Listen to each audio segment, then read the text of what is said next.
delivering constructive feedback during training. Proof EDOC 10. So first, learning objectives. Number 1, describe the role of feedback in improving trainee performance. Number 2, apply principles of effective communication delivering feedback. So in number 1, you'll learn how feedback directly impacts how learners grow, correct mistakes, and build confidence. In number 2, this means learning not just what to say, but how to say it. Tone, timing, and clarity all matter. Understanding one's own progress is a powerful motivator for trainees. When learners recognize that they are improving, they tend to be more engaged and confident. On the other hand, when they make mistake, timely and respectful correction help them grow. As a trainee, role includes actively observing your trainees' performance and providing meaningful ongoing feedback. This can be done individually, in small group, or with the entire class. Involving peers in group feedback session can also promote shared learning and support. So, feedback allows learning to understand their progress. It motivates them to continue improving. When trainees see that they are doing better, it builds confidence. Why feedback matters? First, it reinforces effective performance and encourage consistent improvement. 2, it also trainers encourage learners strategize are working, and their additional support may be needed. So in slide number 4, why feedback matters. So feedback reinforce effective performance, helping learners repeat what works well. It also helps trainers identify which teaching strategies that effective and which areas need more support. Qualities of helpful feedback. So effective feedback goes beyond saying good job or pointing out an error. Below are traits that make feedback impactful. So first, it connects performance to established standards. For example, your activity design is missing a learner's outcome, so let's align it with the template used in our plan. So second, it focuses on how strategies were applied. For example, your table set up followed the checklist precisely. Great attention they takes. Qualities of helpful feedback. 3, it shows improvement over time. For example, your second draft shows clearer sequence. Now let's refine your visual. So for example, your second draft show better sequence, refines your visual. 4, it's offer actionable advice. Instead of vague comments, guide trainees with a clear next step. For more example, check the format in Module 1 for how to organize your presentation. 5th, it is timely and consistent.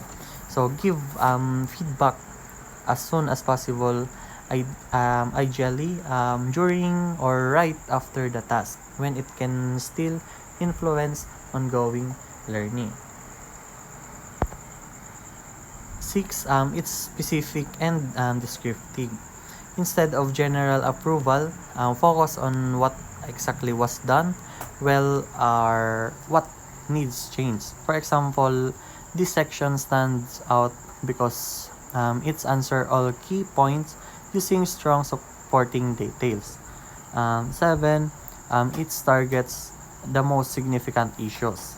Avoid overwhelming the learners with too much information. Focus on the single most important correction or enhancement. 8. It builds confidence by acknowledging effort. Encourage trainees to see their own role in their progress. This helps reduce realize and or external validation and increase um, internal motivation. So tips for giving feedback constructively. So first, speak about what was observed, not was assumed. Second, begin the strength to create a safe, supportive tone. Avoid judgmental language, be clear and specific. So allow space for two-way conversation, especially when reflecting on growth. Keep the discussion focused. Too much feedback at once can overwhelm the learner. Second to the last, address behavior that can be changed or improved. Lastly, and normalize the discomfort that may come with feedback. It's part of professional development. Role, the role of praise.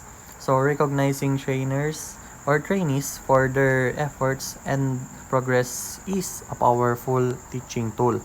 Praise helps reinforce quality work and motivates learners to stay committed to their training. Make it specific and frequent. It's not just about feeling good, it's about building momentum for continued growth. The role of praise.